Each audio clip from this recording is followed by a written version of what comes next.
En esta presentación, que corresponde al curso de formación general denominado Tiempos de Pandemia y COVID-19, les explicaré cuáles son los mecanismos más importantes de defensa frente a la intromisión de virus dentro de nuestro organismo, con especial referencia al virus responsable de la enfermedad COVID-19.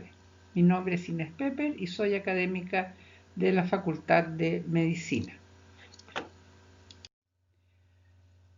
La inmunología es una disciplina que busca entender cómo células y moléculas organizadas en un sistema de órganos y tejidos logran mantener la homeostasis macromolecular, esto es, impedir que las moléculas, células y tejidos del individuo cambien en su estructura físico-química. La inmunología se desarrolló inicialmente en conjunto con la microbiología, siendo las respuestas a microorganismos las mejor estudiadas y comprendidas. Las respuestas inmunes son capaces de distinguir microorganismos beneficiosos de microorganismos patógenos. Los primeros son tolerados, los segundos son destruidos.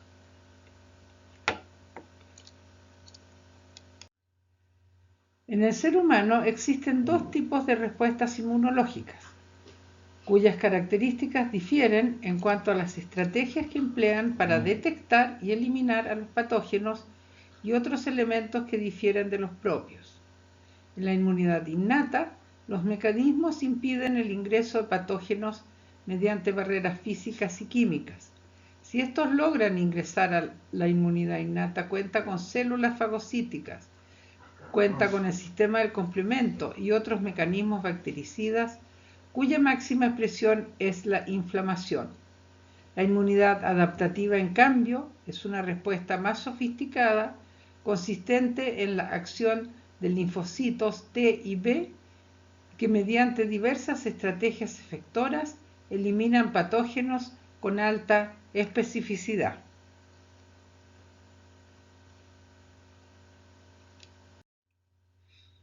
Compartimos el medio ambiente en el que vivimos con una gran cantidad y diversidad de seres vivos y en contacto con muchas moléculas diferentes. Células y moléculas del sistema inmune pueden reconocer, discriminar y responder a toda molécula existente o por existir.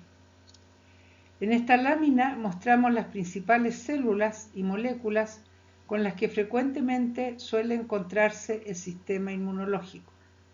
Las denominaremos genéricamente como antígenos.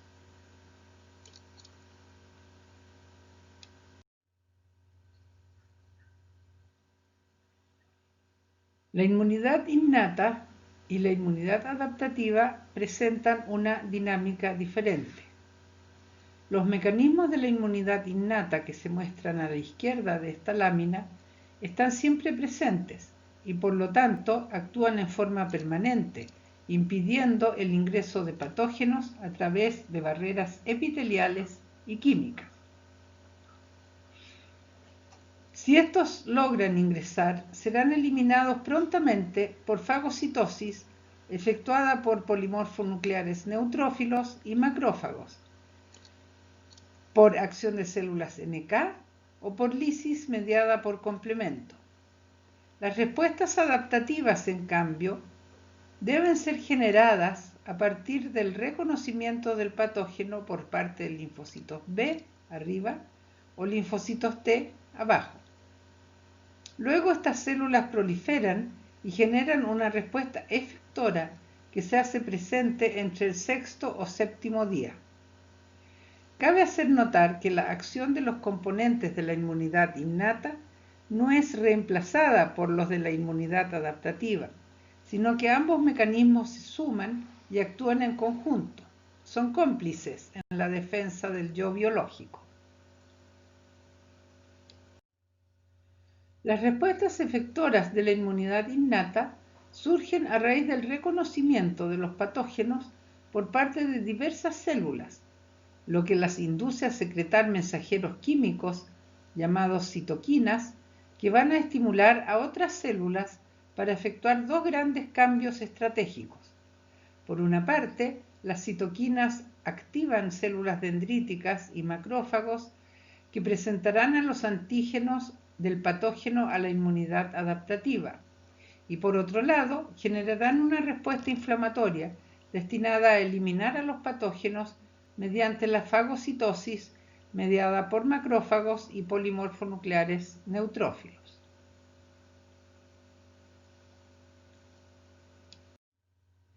Las respuestas inmunes adaptativas pertenecen a dos grandes categorías: la respuesta celular y la respuesta humoral. La primera, a cargo de linfocitos T-CD4 y T-CD8, presenta a su vez tres estrategias diferentes.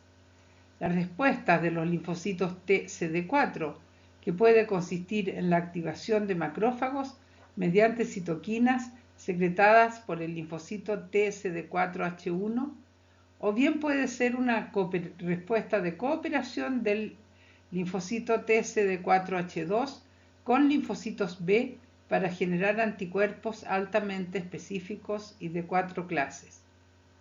Por su parte, el linfocito T-CD8 ejerce una acción citotóxica, matando a la célula afectada por virus u otros microorganismos. Los linfocitos B, en cambio, al ser activados por el antígeno y ayudados por el linfocito T, se transformarán en células plasmáticas, las que secretarán millones de moléculas de anticuerpos específicos para los antígenos del patógeno que provocó la respuesta. Muchas respuestas inmunes confluyen en una inflamación.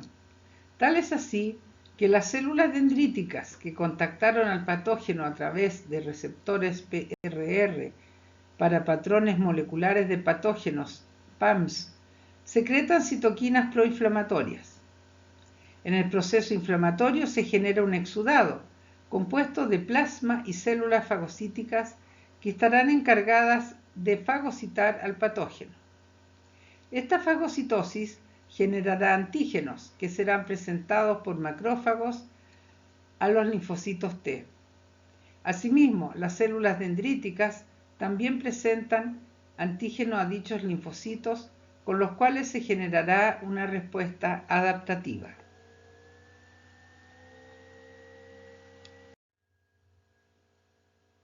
Aplicaremos estos conocimientos a las respuestas inmunes a virus.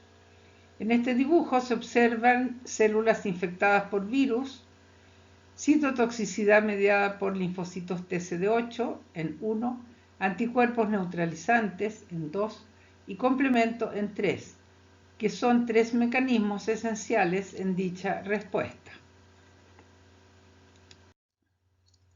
Las respuestas inmunes innata y adaptativa frente a los virus se relacionan con su presencia en sangre y tejidos.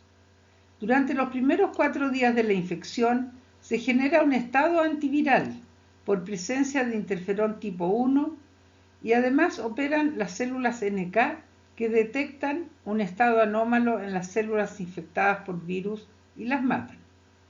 La respuesta inmune adaptativa se inicia al tercer día, generando linfocitos TCD8 citotóxicos efectores que también tienen la capacidad de matar células infectadas por virus. Esta respuesta es altamente específica y deja memoria. Por otra parte, al quinto día se puede encontrar anticuerpos en la sangre de los pacientes.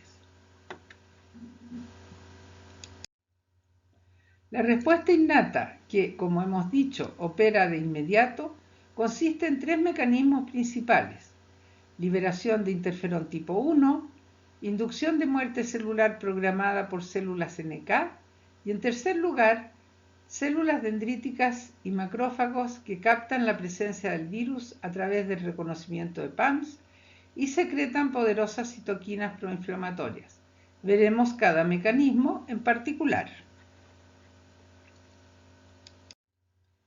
Cuando el virus ingresa e infecta una célula, esta comienza a secretar interferones tipo 1, los que se unen a un receptor presente en la superficie celular, produciendo un estado antiviral en las células cercanas.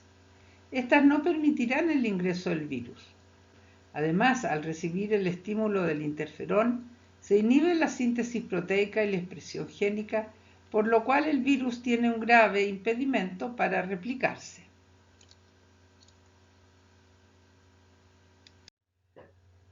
Uno de los mecanismos de la inmunidad adaptativa es la síntesis y secreción de anticuerpos por parte de células plasmáticas que derivan de la diferenciación de linfocitos B que han reconocido a los antígenos virales.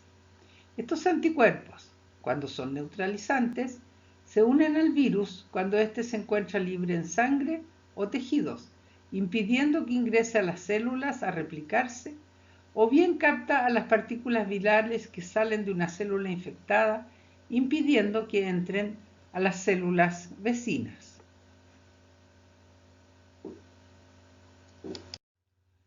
Otro mecanismo propio de la inmunidad adaptativa es la respuesta mediada por linfocitos TCD8 o citotóxicos. Estos reconocen antígeno viral en las células infectadas en el contexto de moléculas MHC clase 1. Después de su activación, son capaces de matar dicha célula mediante la secreción de moléculas que inducen la apoptosis o muerte celular programada. Este mecanismo, conocido como el beso de la muerte, es de gran eficacia ya que deja al virus sin tener dónde replicarse.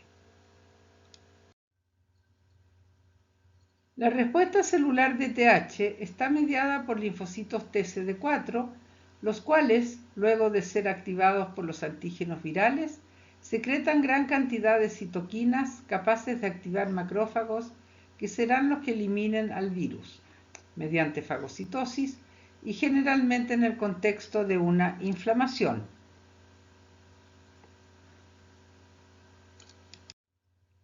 Como hemos visto, tanto la inmunidad innata como la adaptativa conducen a respuestas inflamatorias. En esta lámina podemos observar un corte histológico de un pulmón normal que muestra un alvéolo con sus capilares y con un espacio normalmente lleno de aire. En la otra microfotografía se observa la misma estructura, la que en vez de aire necesario para el intercambio gaseoso, presenta un exudado inflamatorio consistente en células fagocíticas y plasma rico en fibrina y otras proteínas. Evidentemente, en estas condiciones el intercambio gaseoso se hace difícil o imposible. Es lo que ocurre en COVID-19.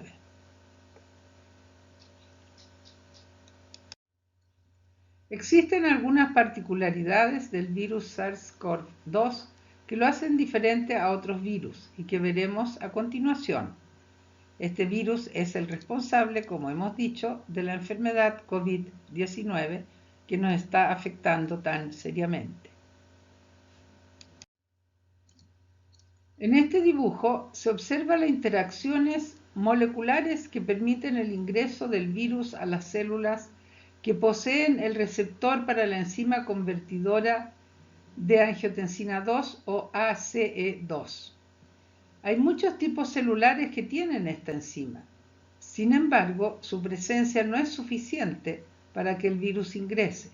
Debe estar además presente una serinoproteasa de transmembrana, la TMPRSS, que actúa sobre la proteína S del virus, produciendo un cambio conformacional que hace posible el ingreso del RNA viral a la célula.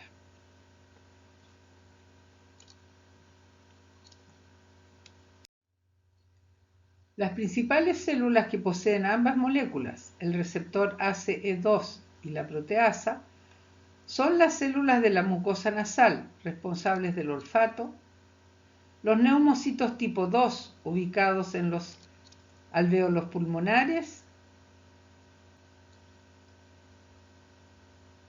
y los enterocitos en el intestino delgado.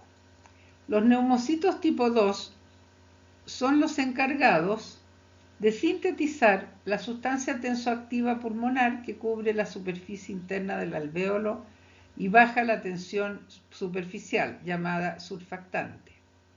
Los enterocitos son células epiteliales del intestino delgado que tienen como función principal la absorción de los nutrientes y su transporte hacia otros tejidos del cuerpo.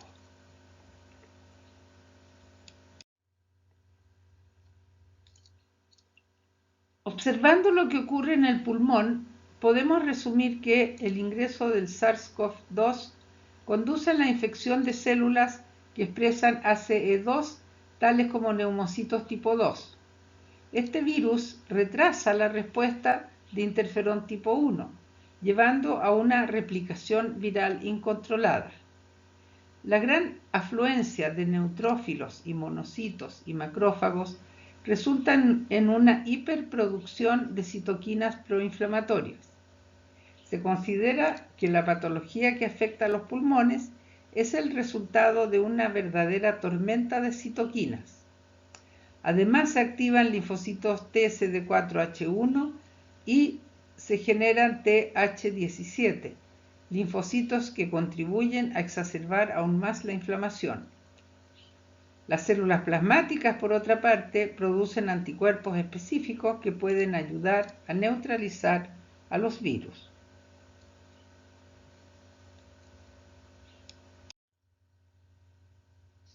La infección con el coronavirus se traduce en activación de monocitos, macrófagos y células dendríticas.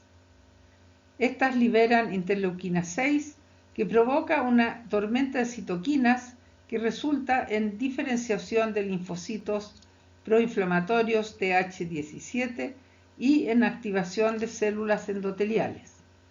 El resultante aumento de la producción de citoquinas a nivel sistémico contribuye a la fisiopatología de la etapa severa de COVID-19, incluyendo hipotensión y síndrome de distrés respiratorio agudo.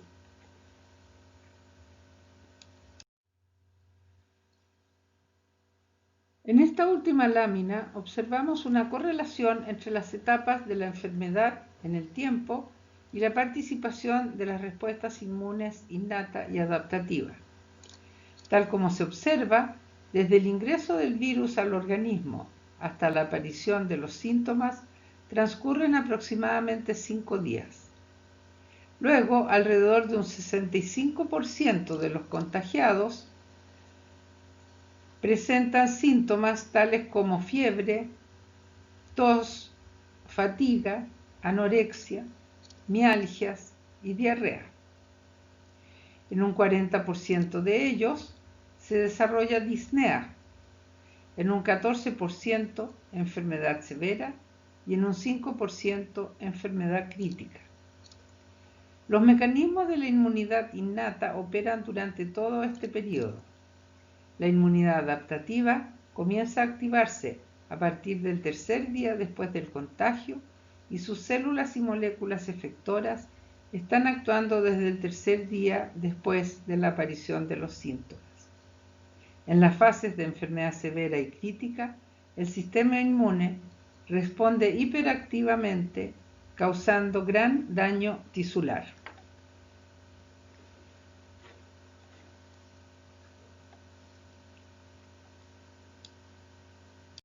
Y con este dibujo del virus SARS-CoV-2 damos fin a esta presentación.